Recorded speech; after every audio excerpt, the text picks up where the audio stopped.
finally did it, Joe. She finally got what was well-deserved and way overdue Album of the Year, and even though we know she should have won for multiple of her past albums, I'm glad that it was this album, the album that not only defines her, but also defines the history, the same history that they are trying to rewrite today. And not only was this album about the history of music, but she was also making a point about labels set on the craft of music itself, and that's genres, because not only did she express that on her album, but she also expressed that in her award speech as well. Oh my God. I'd like to thank all of the incredible country artists that accepted this album. We worked so hard on it. I think sometimes genre is a cold word to keep us in our place as artists. And I just want to encourage people to do what they're passionate about. And to stay persistent. Wow. And it's funny because I realized that she went viral for a new meme, proved the CMAs wrong, and won multiple awards for the same album she talked about the Grammys on top of giving us a short interview and making history all in one night. And I even predicted that she would make the announcement and win Grammys in the same night after it was announced that she would be there. But the history that has and is being made in this month is crazy. Like from Beyoncé getting Album of the Year to her going on tour for that same album. And also, if you think about it, we also got a Beyoncé Bowl and a Kendrick Bowl a few months apart, on top of them both winning the most awards all in the same night. But now let's talk about the backlash Beyoncé received for simply winning that award in a category that she was supposed to have won in years ago. And if we're being honest, Beyoncé is supposed to at least have about 4 or more of those awards in her collection already. But like I said, I'm happy that it was this one, because this album really defines her, kind of like how her self-titled album did, which is also the reason why I find similarities in the two. But with this album, there was points to be made, and her even making this album and also winning the biggest award of them all for it, she proved it, especially because of how this album revealed some of the same hate she received at the CMAs. But now let's hear others' opinions on Cowboy Carter. Well, good morning again from fascist-occupied America. I woke up this morning to a flood of mega tears all over my social media. Oh my God. I guess it's just not good enough for them that they've got their dictator in there controlling every aspect of our lives with unlimited power. They're not satisfied still. They are upset that, oh my goodness, Beyoncé won the Country Music Album of the Year. And they are going absolutely apeshit, of course. And we know they didn't listen to that album, none whatsoever. We know why they are upset. It's because she is a black female, and you know, she can't be country, even if she's from Houston, Texas. And they haven't listened to the album. I have. My wife has the album. I have actually listened to it. I like all kinds of music. It's a good album. And, I grew up on the classic country music, from the 60s and 70s. In the 80s, George Jones, Waylon, Willie, Christopherson, Johnny Cash, Conway Twitty, all the greats. And Dolly Parton, I love Dolly. Who doesn't love Dolly? So I grew up with that. Now, when I listen to the new country, every once in a while, it doesn't sound country at all to me. It's not what I grew up with.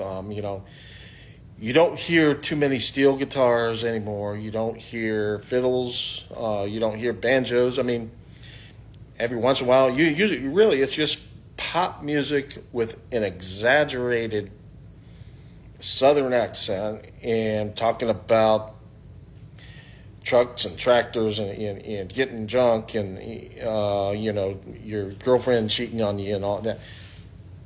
It doesn't sound good to me. It just sure don't sound country. But to my old ears, it's just not. But I listened to her album, and it sounds more country than this other stuff I've been hearing. I mean, I haven't listened to all the new music, but what I've heard, it does not sound good. And hers sounds absolutely no worse than any of that other stuff. In fact, I thought it sounded a lot better. So to me, to my ears, it was well deserved. And I just get a kick out of them throwing a hissy fit over it. It's funny to me.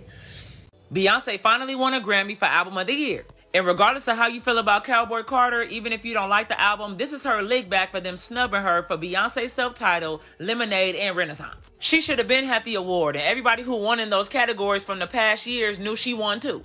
Especially for self-titled. That album changed the industry up and down, and they did not give her Album of the Year. That's crazy. This Grammy is reparations and residuals, because she been earned them. But she won, so that's all that matters. Yeehaw! And if you came on this post just to hate, pull the lever, crunk. Because I hear a lot of people say, we want old Beyonce back. Well, go listen to old Beyonce. It's still available. iTunes, Spotify. If she didn't evolve and try new things and do different genres, she would be washed up like 90% of her peers that she came in the game with. Washed up like some dishes, washed up like a bath. For real. So I appreciate the creative change, even if I don't understand it at first. It makes sense somehow, some way, eventually. The visuals, the production, the intention, like everything be making sense. So I'm happy for Beyonce. I don't care.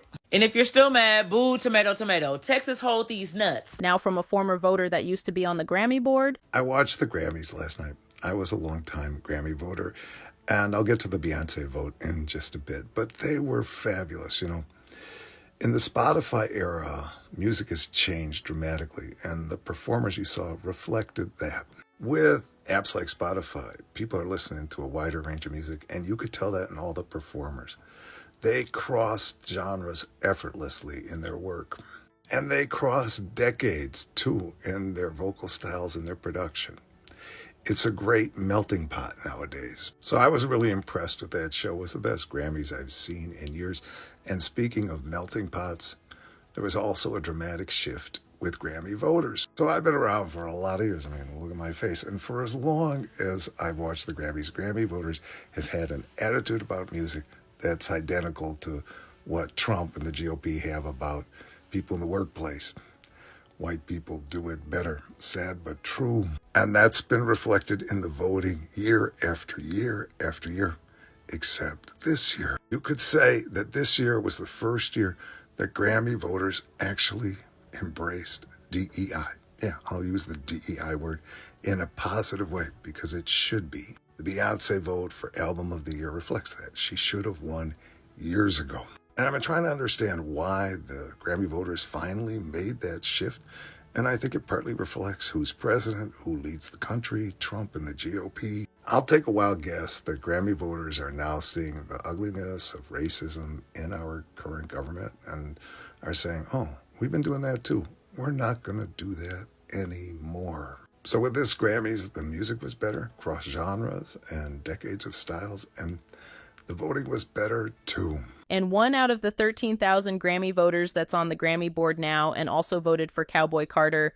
I didn't vote for Cowboy Carter because I'm a fan. I voted for Cowboy Carter because it deserved it. I didn't vote for AOTY because I'm a fan. I voted for AOTY because it deserved it. I didn't vote for Chaperone because I'm a fan. I voted for Chaperone because it deserves it. You see how that works? Anyone that is voicing their problems with Beyonce winning Album of the Year and Country Album, Best Country Album, then you're either racist or you don't understand how music works. The veil of racism that exists within white women always comes to the forefront. And I'm seeing a lot of Billie Eilish fans and a lot of Taylor Swift fans saying, why didn't they win? They were robbed. They were robbed. They were robbed. No one was robbed. Billie Eilish is amazing. I love Billie, but why would I vote for Billie Eilish? It's the same album she's always made. It's a different version of the same album she's always made.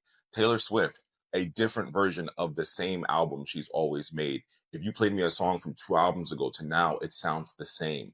Cowboy Carter, for what it's worth, has a monumental impact on disrupting an entire genre of music giving an opportunity to let other country artists shine who normally wouldn't have the opportunity to do so, starting a conversation around America, American history, music history, blending musical genres together. The list goes on how I can speak about how phenomenal that album is. And so when you guys say that she bought it or it was given to her as a participation trophy, are you really thinking that the Cowboy Carter story, music, production, writing, visuals, rollout, it's just a participation trophy?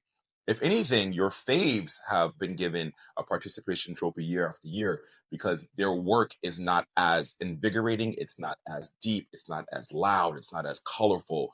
And it really enrages me that people don't have the ability to say, okay, I'm a fan of this person. I'm a fan of this person, and I understand why I like this person, but this person's body of work was better.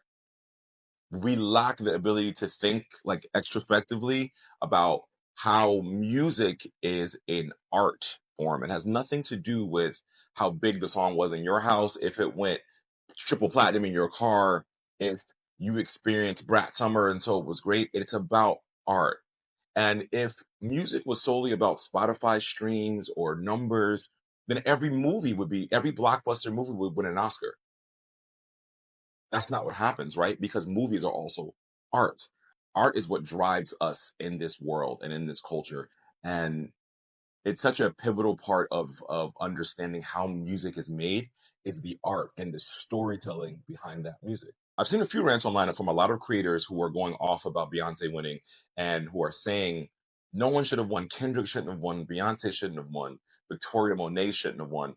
And they're saying that all these people got robbed, but in the same categories that Billy and Taylor were in, there were other white people who won, but they're okay. Nobody's mad at Sabrina Carpenter. Shout out to you, girl. When it comes to this country and when it comes to how we assume art, how we delineate who's able to make art, how we try to put people in boxes and say only you can make this art, it takes someone to disrupt that system to really get the creative juices flowing for everybody. Because whether you want to believe it or not, when Beyonce entered the country space, it lit a fire in the other country artists. Because not only is she the biggest pop star, the biggest R&B star, now she's the biggest country star in the world, right? So definitely a disruptor in this year's award lineup, and definitely well deserved. Everything she has is well deserved. And for all of you guys saying that she bought it, Beyonce is the most nominated Grammy artist of all time. She is the highest holder of Grammy numbers and nominations. If she wanted to buy anything, she could have bought it for Lemonade, which she deserved it for. Room for thought. Room for thought. Because a lot of you don't understand how award ceremonies work, and a lot of it is just built off what you think is what you think it should be. It has nothing to do with numbers. It has nothing to do with it if you're a fan or not. It has everything to do with the body of work and how that body of work has been developed and how it encompasses the story that it's telling. Lastly, for all of you saying, well, Beyonce has so many writers on her album, Billie only has her and her brother, and Taylor only has her and Jack. You can tell. Collaboration in my industry is the best form of art that gets created, especially when it comes to music. You can tell after 5 albums that people's work sounds the same because they're working with the same people. You can tell. Have a blessed day. He also expressed that the theme of this year's Grammys was innovation, and they were looking for something new and different, which Beyoncé gave us with this album. And that took me back to her winning the Innovation Award at last year's iHeartRadio Awards as well. I wanted to receive this recognition from you, Stevie Wonder. Whenever anyone asks me if it's anyone I can listen to for the rest of my life, it's always you. So thank you. God bless you. I just want to thank you for motivating the world to become a better place. Thank you so much. And thank you for playing. Thank you for playing the harmonica on Jolene. All right. Thank you to iHeartRadio. Tonight, you call me an innovator, and for that, I'm very grateful. Innovation starts with a dream, but then you have to execute that dream, and that road can be very bumpy. Being an innovator is seeing what everyone believes is impossible. Being an innovator often means being criticized, which often will test your mental strength. Being an innovator is leaning on faith and trusting that God will catch you and guide you. So, to all the record labels, every radio station, every award show, my hope is that we're more open to the joy and liberation that comes from enjoying art with no preconceived notions. And I want to dedicate this award to all the innovators who have dedicated their lives and their art to creating shifts. So thank you for your sacrifices, your powerful voices, and your dauntless spirits. And that alone proves that innovation was the theme of the award shows last year. And since the Grammys' final votes were in at the end of last year, with actual Grammy voters, which are or were professionals in the music industry, broke down what they were looking for and how the winners were chosen, on top of how they don't pick by chart numbers or fans' personal preferences, but by the minds and ears of music professionals that have been in the music industry for a long time. And I love how this year they expressed that they have made the awards show more diverse to make it become more fair to different genres and artists. And in my opinion, the same thing goes into Kendrick Wins, because he's pushing somewhat of the same narrative as B, just in a different category, which is also different because her album was based around revolution for the culture of country plus more, and Kendrick's was based around the culture of the hip-hop industry plus more, which is why the similarities in both of their art and messages makes me question what they are up to as a duo. Because if this is what they are doing separately around the same time, then I can only imagine what would come from them together. And their past songs is proof that whatever it is, it will be good. Also, them creating America Has a Problem almost 3 years before America actually had a problem. Beyoncé, you know, Beyonce. Beyonce is coming. Beyonce. Was almost like a warning that revolution was coming in these American problem times, and it now only proves that we are indeed in times of change, but the hate towards them both comes with what these two are doing because it's bigger than just music. And I think they both know that, from B and Kendrick receiving backlash for winning Grammys, to Kendrick even receiving backlash for his halftime performance, and my opinions on that is what both Beyoncé and Kendrick is doing, is for more of educational purposes, revolution, and unity, rather than just being simply for the viewers or listeners' entertainment, which is why a lot of people are not gravitating towards it, because it's not something they are used to, on top of it already being more than enough entertainment in America, including distractions. But here's another point of view. Somebody described these two performances as sister performances, and I'm going to take it a step further and say that not only are these sister performances, I think Beyoncé and Kendrick are the cousins who secretly just went outside for their walk and came back and started spitting out of nowhere.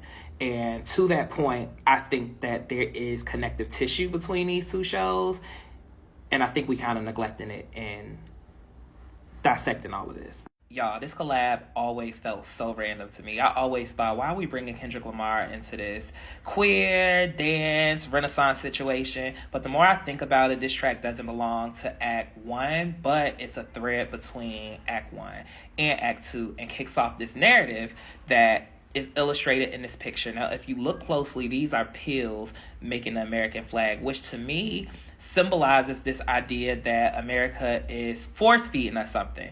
And where I think they both unify on message is this idea of American media force-feeding us images and concepts of blackness that are either comfortable to them or that serve their agenda.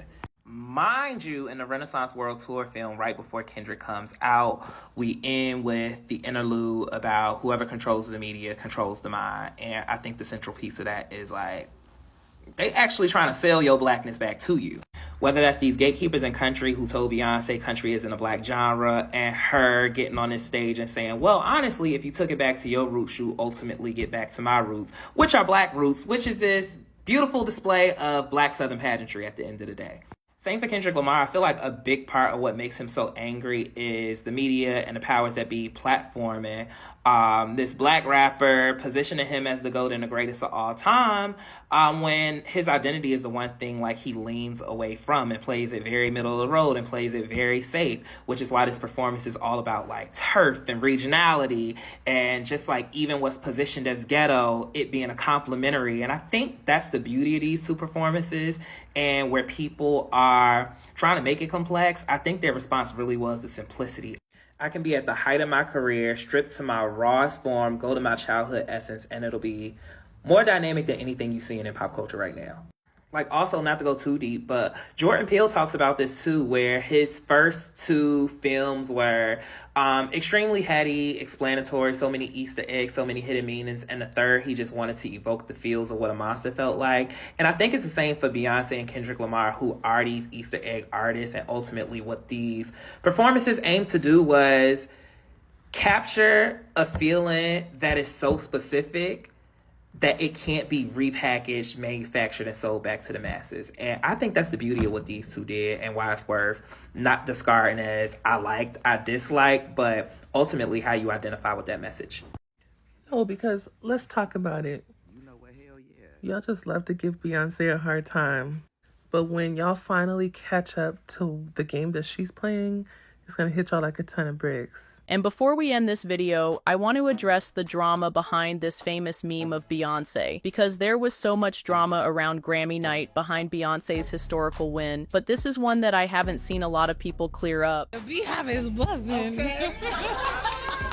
I had to find the clips for this, but this clip was from when Beyonce first arrived at the awards and when they were being brought to their seats. And in this clip, they turn back around to then go to the middle and the front where their seats were. Then this clip was when they finally got to their seats. And as you can see, she had just sat down. In this clip, you can also see that she was distracted when she hugged her. But as you can see, she still clapped after hearing everyone else clap, which could have been after they announced the nominations. So she probably didn't hear her name being called, depending on when she walked in, which could have been before or after her name was called. Then I found the rest of this little bit of footage from when Cynthia walked away, and as you can see, it looks like B was either speaking to someone or just looking to the side, but she nodded her head in that direction, then waved at the woman that looked at her before she was named the actual winner. And in this last clip, you can see as soon as she turned her head back into that direction, her name was called and the room got loud, which is where her funny reaction came from. But this was for the ones that assumed she faked her reaction just from seeing one clip when there were many angles and many cameras pointed in her direction. But